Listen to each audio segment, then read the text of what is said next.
Welcome to another episode of Kuvera Insights, where we speak with industry experts and try and figure out, how to better manage your personal wealth. Today, of course, we have another great topic. We're talking about gold markets. Dhanteras is coming up, so it's a great time to talk about gold in gold jewelry, gold as an investment, sovereign gold bonds, everything that's gold related. We'll try and touch up as many questions as we can. We have two very special guests with us. Som is with the World Gold Council. He's been with the World Gold Council since January 2013 as Managing Director of India. He's responsible of leading all World Gold Council's activities across the Indian gold market. In India, it's one of the largest gold markets globally. About 700 to 800 tons of gold is sold in India every year, if I'm not wrong. Som has over 27 years of experience across diverse industries, including FMCG and banking sector. Prior to the World Gold Council, Som was the CEO of a regional private bank. And prior to that, he was the Standard Chartered Bank for over 8 years. Som has also spent 13 years with Hindustan Lever in a variety of roles in financial management, logistics, and M&A. He's a qualified chartered accountant. Welcome, Som. Welcome to this conversation. We also have with us Shaji Vikraman, who has been a journalist for over 3 decades and worked with some of the largest media groups in India, in Chennai, New Delhi, and Mumbai. During this period, he has tracked and written extensively on India's economic policies and financial markets for the Hindu business line, where he was the deputy bureau chief in New Delhi, with Economic Times as national editor, both in Delhi and Mumbai, and later as resident editor and policy editor for the Indian Express Group. Welcome, Shaji, to this Thank you. Happy to be here. Great. So, we all are familiar with gold, whether we use it as an investment or not, that is, a different matter. But as Indians, gold is special. It's been around for centuries as a store of value, as a medium of exchange, as the last resort, right? The selling the family gold is kind of like the last resort of what you monetize. So, given that backdrop, right? So, what's the story of gold in the last few decades in India? So, because when we look at gold price in INR, right, over the past like 8 or 9 decades, the CAGR is a very healthy 8.5%. I say it a very healthy, it's because it's not a tremendously large number, but over 90 years to deliver that in a very consistent way in an asset that people don't trade in and out very often. So most people are actually getting those gains because it's being passed on from generation to generation. But we also see that gold has these cycles, right? There's always this 5 to 10 year window. I think it happened sometime in the 90s. It happened again in 2010, from 2011 to 2018, where gold just does nothing. So how do you see the demand for gold being driven by some of these price changes, and how much of that demand do you see is as traditional and as taste as Yeah. an jewelry? Let's look at some of the points you made. Gold since 1973 in India in Indian price has gone up by a CAGR of 14.1% year on year. So that's the primary thing. That's how gold has gone up. When it comes to demand, obviously till 1990, gold was controlled. 1991, gold was controlled. Gold Control Act was there, and then it was removed, and NRIs were allowed to bring in, and then we allowed imports by institutions. So lots of changes have happened since 91, since the reforms, because gold was thought to be one of the lead investment products that we should reform. Along with that, Indian economy opened up, growth came in, gold demand went up, particularly since the early 2000s. If you see, the gold demand has started shooting up, and 2008, the financial crisis brought a special focus to gold, and then it grew. It has now averaged around 900 tons till about 2015, and then the demonetization happened, and then lots of transparency measures in the broader economy happened, and it has actually shrunk the gold. So this is a short story on gold, if you really think about it. Clearly, part of the demand has come from the need to keep your money away from, probably all the accounting that you did. Even though you were earning it properly, you always kept gold as an asset which you don't have to disclose. See, gold was 60% of demand for gold comes from the rural markets, where a lot of income is anyway exempt. However, if you still go and ask them how much gold do you hold, people were not willing to give it. So gold, performed that role as well of keeping the wealth secure. Now, in the last few years, we have seen gold demand certainly at the range of 600 to 700 tons. Last year, 2019 itself was one of an anemic year, 696 tons, against, if I may give you, 2010 of 1,000 tons. Okay. So, and we have now seen this year as an extremely difficult year, but it is not something which should probably lead to a trend. In fact, we have seen that after any such fall, gold demand rises very sharply. So that's where we are. Currently, this year, gold is down 50% over last year, which itself was lower, partially contributed by a significant increase in price. Price has gone up in the last 2 years by 60% in Indian rupee since the beginning of 2019, and nobody's income has gone up that way. And on top of it, the lockdown has also affected it. So we are staring at one of the lowest demand years in 2020. Fair enough, so. Coming to you, Shaji, right? I mean, Right. how do you see the youngsters' taste for gold changing, right? I mean, we do see less and less gold jewelry being bought or being at least worn in India, right? So it's still kind of, it's like your parents' jewelry. It's like family as a family investment or as a what we call the family goal. It's still there, but people are not, or the younger generation is not buying as much gold as the older generation did. And do you think that there's been any change, or what have been your observations around how the younger generation is perceiving gold, or looking at gold from either wearing perspective, investments perspective, and so on? I think partly it's true. I think maybe there's a there is a gradual shifting trend. I think maybe particularly in metros, because all of us are in some of the biggest metros in India. So it seems obvious to me that in some of these metros, actually the younger generation, I'm talking of the young people who have just got into a career, who started working, and maybe a young couple, they are the ones. It does seem to me actually that they don't seem to be as keen on buying gold, physical gold or jewelry, like what the previous generations used to be, maybe because of sentimental reason, ritualistic reason. So when I was chatting with a few people, in fact, they were telling me that actually the younger people don't seem to be keen, but once they start buying later, maybe if it's an engagement after a wedding or something, then the interest starts going up a little, is what some of them do tell me.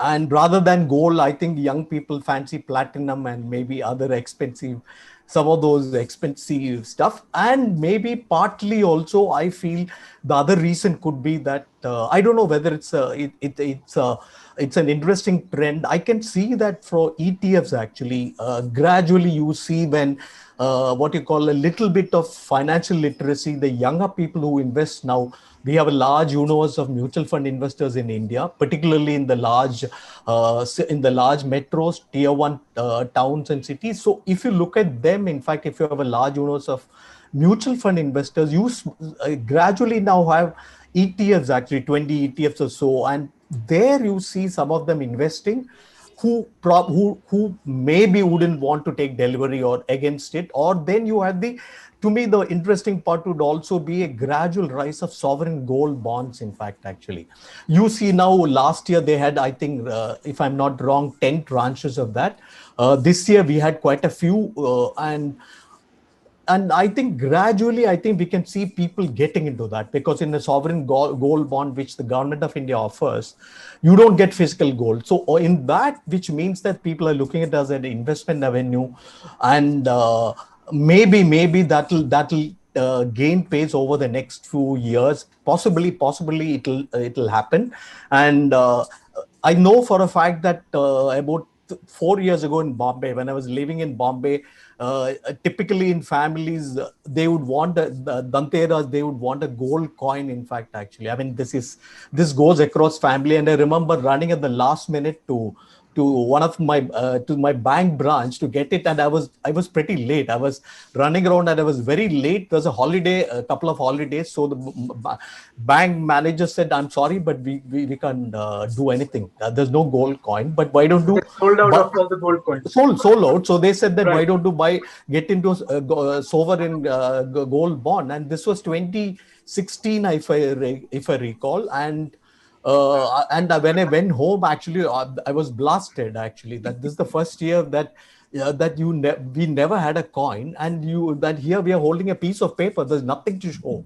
Oh, so I still recall that. I'm reminded about that year after year. So I'm little mindful of getting that much in advance, but I had to recently point out that the 2016 gold which I bought is actually appreciated quite a bit. So so if I have to get out now, actually I would almost double my investment, but probably I don't know whether it will register on many families that that appreciation has happened. But my feeling is that gradually it will happen or if this is a sign. And the government of India, the Reserve Bank of India have been trying for a pretty long time to discourage holding a physical gold. It takes a pretty long time in a country like India to many other countries. So I think you need to be financially literate. I think the sentiment, all that things, I think it takes a long time. As Mr. Somasundram mentioned a while ago, you had the gold control order till 91. So much of the changes which happened after liberalization, now we are going to be 30 years. So it takes a long time for change. And I have a feeling that we are seeing early signs of that. But Shaji, if I may just come in here. Sure. One of the things is, yes, when we talk about it, this is a very typical situation, and I'm glad you brought it up. We believe that people not buying gold is a great thing, whereas they investing in other asset classes is a sign of wisdom. Right. Actually, if you really see, a very, very well-informed investor will always look at gold as part of the portfolio. And we have had done several researches which shows that a portfolio with gold performs much better, is less volatile than a portfolio without. In fact, we did a study in India recently. Any allocation, it's a hypothetical situation we took, between 6 and 17%, if our pension funds in some of the publicly known portfolios, had they invested in gold, both the returns and the volatility would have been better. We have shown it, by backtesting. Now, therefore, my question here, it's not a question. I would like to make a remark that our women have been more financially literate, perhaps, knowing that this is one thing where nobody can increase on the short run. Right. Nobody can dupe you. There is no counterparty risk here. Once you bring your gold, it is gold. Yes, purity is an issue. We'll come to that. But they have shown the best wisdom. That's why we sit on 25,000 tons of gold today. And in spite of COVID upsetting many asset classes, our wealth has actually gone up because people are sitting on gold. And you see that in the gold lending companies, which have now started lending more against gold. Right. So I just want to mention that, yes, you made a right point about millennials because, they still think that they don't want the heavy gold. But you also made a very good point. When they reach the, age post-marriage, mid-30s, then they become absolutely interested in gold. And India is still the low per capita consumption is the lowest. It is not very high. India and China, while in absolute terms they are very, very large, Germany is 6 grams. We are 0.51. So we still have a large untapped demand as more and more people come out of the lower levels in the hierarchy to becoming savers. The first asset class they will go to is gold. 1 gram per person for a 200 million people coming into this stream is 200 tons per annum. Right. We got to be prepared for it. Right. If I may add one more point, Gaurav, on this, because this is a country actually where in 1991, when we had a balance of payment crisis, we had to pledge gold, and it was a lease agreement, in fact, with the Bank of Japan and the Bank of England. And the political controversy which arose out of that. So I think the backdrop of all this, I think, is very important. Even a government, actually, to many countries, many central banks actually across the world actively manage the gold reserves, in fact, actually. So I don't know whether we really can do that to the extent which, let's say, a Fed Reserve or some of those other central banks do it, where they maximize their returns on some of these, actually. Though our gold reserves, Mr. Somasundaram, correct me if I'm wrong, have also risen, actually. Now I think it's 6.4% or something of our total reserves. So, and we have, I think, if I'm not wrong, we are actively managing a little better than what we used to 25 years ago. So, which is in a bad sign. So I think it will take a little bit of time to change perceptions, to influence policy, to influence people. So I guess some of these will happen over the next few years. So some very, very actually interesting points. So I had no idea that our per capita gold holdings are actually that low, because you always look at the headline number, and the headline numbers are of course massive, but then you forget India is a very large country.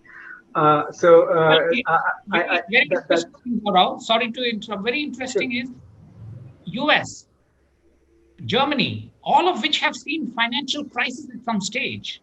Germany in particular, after Gold leading wars. up and World War, what happened to their currency. They are all absolutely, their level of gold holding is so high, but we don't realize because their population is low.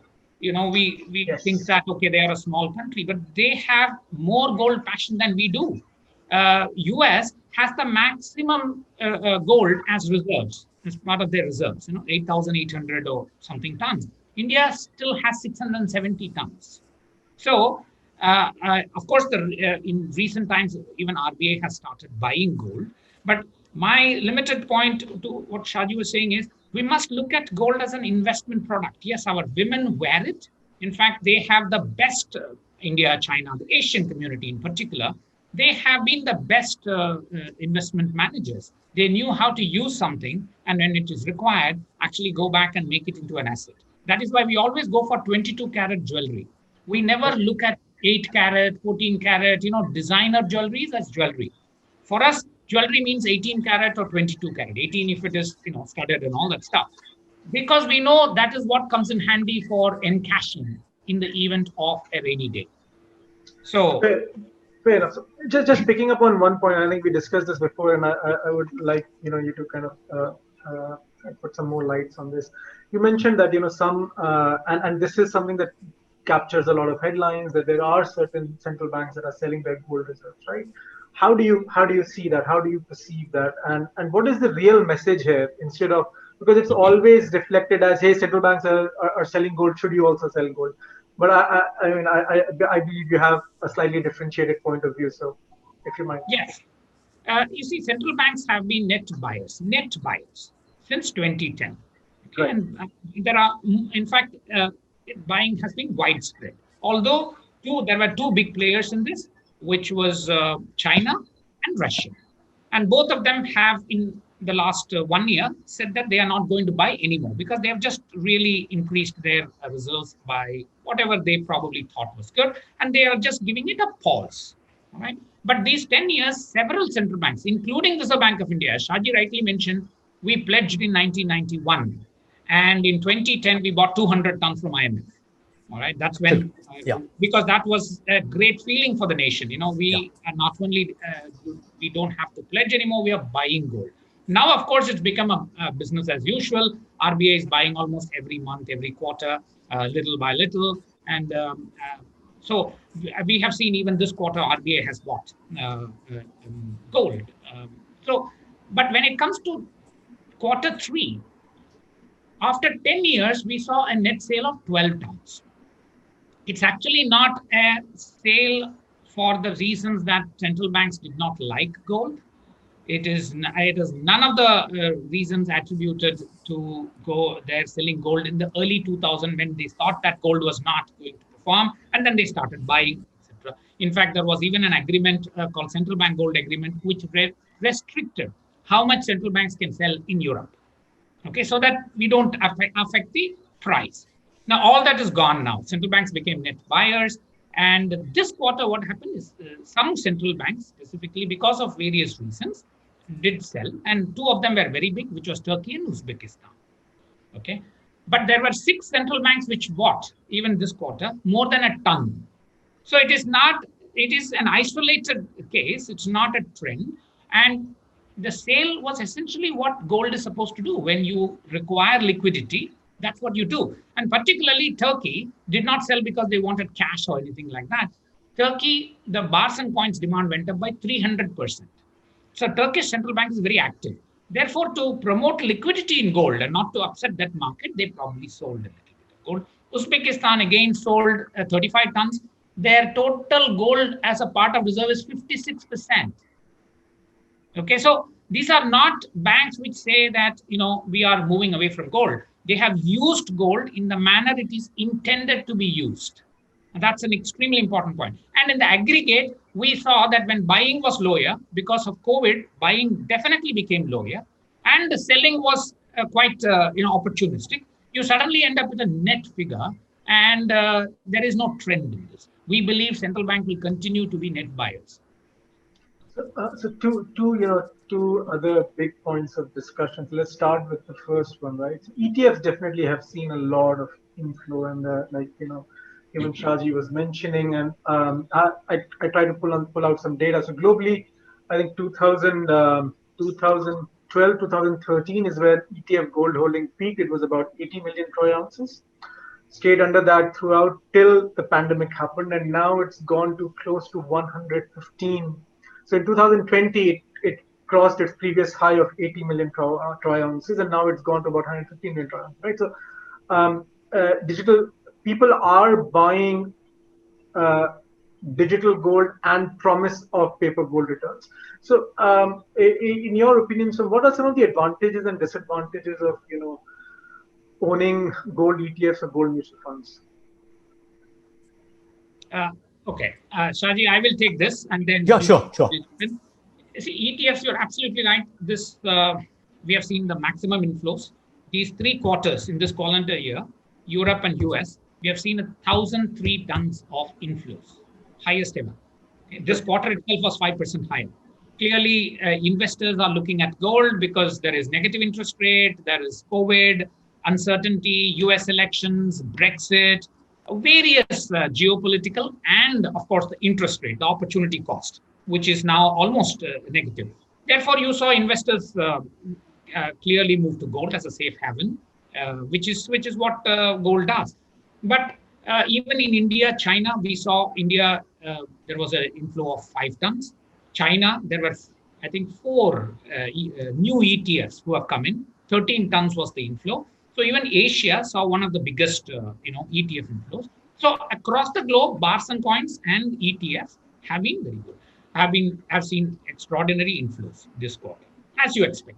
But it's important to note that ETFs are not paper gold.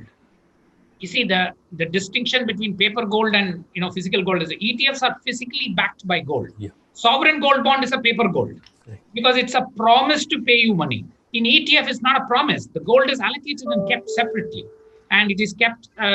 People can verify in their own geographies according to the rules and regulations. But it is backed by gold, so it is physical gold held in a demat form. Sovereign gold bond is a paper gold. So that's the important thing. And who buys these? Obviously, one of the thing is investors, big investors who want to diversify.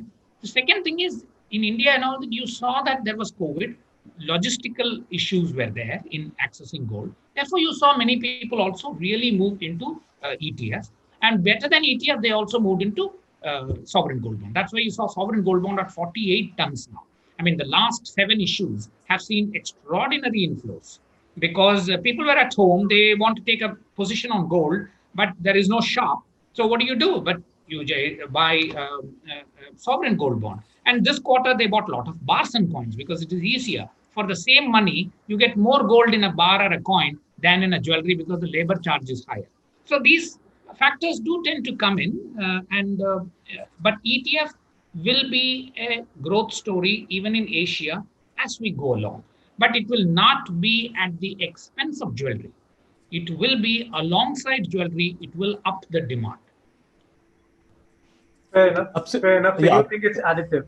Sorry, Shaji, Yes. please. No, it's absolutely. As was Mr. Somasundram said, actually, that demand, what he says, it's absolutely right. And I think the government would be pretty happy about all these things, actually, because it's would want to encourage a policy of less import of gold. We have seen it, the imports fall. And over a period of time, we know that in 2013, we all know the story of how gold imports were rising and added to a huge problem on the current account deficit, and with all his other problems in 2013-14. So I saw, as Mr. Somasundaram said, when you don't have physical gold backing, actually, like the sovereign gold bond, the government would be pretty happy, and I think these tranches, maybe over the next few years, if you're going to have 10, 15 of that, I think it's a sign that it's slowly on the uptick, actually, and maybe the fact that we have more people who now are actually have a little more awareness of the possibilities of an investment in gold, and who are looking at a slightly medium term perspective with also diversification. It may be a limited number of investors, but diversification, but which is something on a larger scale you see in Europe and in developed countries, actually. Maybe a parallel would be Turkey, I guess, in some sense of the markets between India and Turkey, maybe closer it. I think Mr. Somasundar would know it better, but I think that probably is the way to go, I guess, actually, over the next few years. And I think the figure shows that since 2015, I think cumulatively it's about 50 tons, close to 50 tons. Yeah, cumulatively over that period in sovereign gold bonds, which is our annual import. So I think it's a small beginning, but I guess those two segments, I think, as he said, will add to what you have the demand for physical gold, which isn't a bad thing at all. Yes, but they're very valid points, indeed. So coming to the last question, and or more about what are the scenarios where you see a gold losing some of its luster, right? So one of the things we can think of is that if crypto, if Bitcoin essentially becomes a universally accepted store of value, which is kind of, at the end of the day, that has been the strong point for gold, right? Currencies come, currencies go.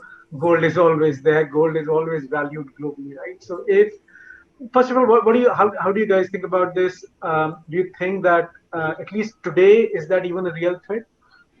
Maybe 10 years down the line, 15 years down the line, do they coexist? Different investors pick different asset classes, but it'd be good to have kind of some context around crypto and gold, because some of the use cases that they serve are very similar. Shaji, you want to take a stab at it? Yeah, I think my limited understanding of this, actually, it's early days yet. And if you look at the regulatory landscape across the world, I think it doesn't look favorable, at least in the near term, to me, for probably the digital currencies, actually, at least in the bigger countries. I think whether it's the Fed Reserve, which is spoken about it, or Bank of England seems to be a little more tuned to it. The last governor, particularly Mark Carney, also spoke a little positively about it. But I think couple of other countries, in fact, whether the Japanese and the Germans actually are a little suspicious about it, actually. And like in the European Central Bank, they used to speak it about as a tulip mania, I think, reflecting what the kind of approach they have.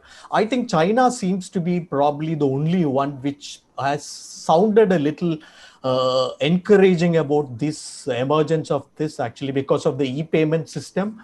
But one of the problems could be the fact that ultimately this is at this point of time, there is a technological issue and a comfort factor for many central banks. and the fact that unless a central bank issues it, will there be an investor trust and faith in it? Actually, that's one.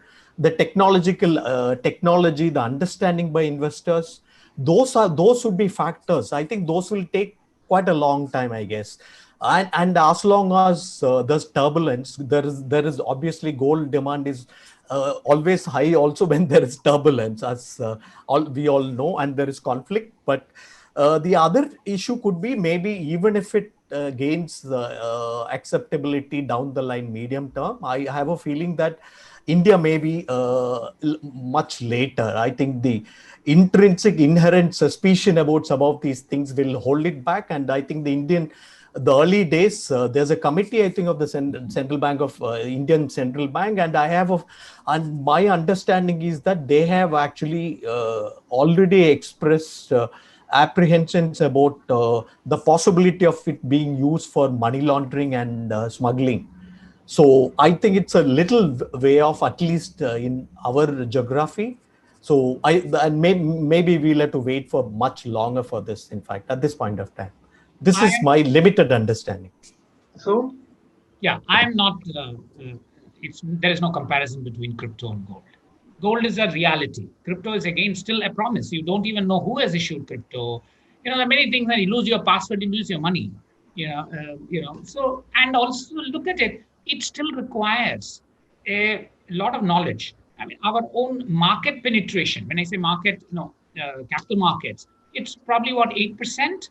It was 6%. It must have definitely gone up. 8%. That is all you have. What is the total amount of sovereign gold bonds sold, even with all the peak? Right. 50 tons. In 5 years, how much of gold has been sold? 4,000 tons or whatever, 3,000. So I am not. I'm not saying that crypto can be a challenge to gold. Maybe crypto bought by central banks in their jurisdiction might actually be another form of currency or asset class. But to say that crypto can it be in an alternative to gold is just going against the very concept of gold. Gold is the reality. I just bring it home, I hold it, I can take it with me when there is a problem. None of it applies to all these other paper promises. So I wouldn't think it is a great risk. Having said that, you have to see the developments which individual central banks do.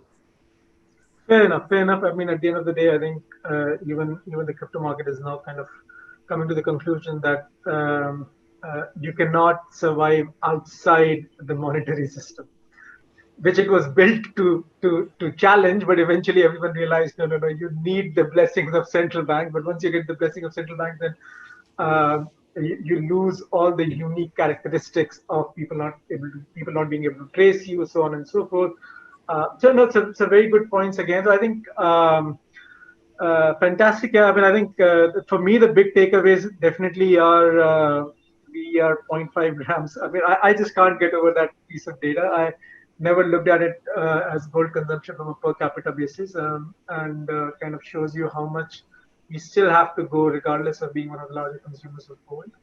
And also, to Shaji's point, that even though youngsters might be going towards platinum or other different kind of jewelry to begin with, but eventually they come around, they start buying gold, and they start building that gold reserve. It's kind of like something that's been part of how Indians have saved historically for a very, very long time.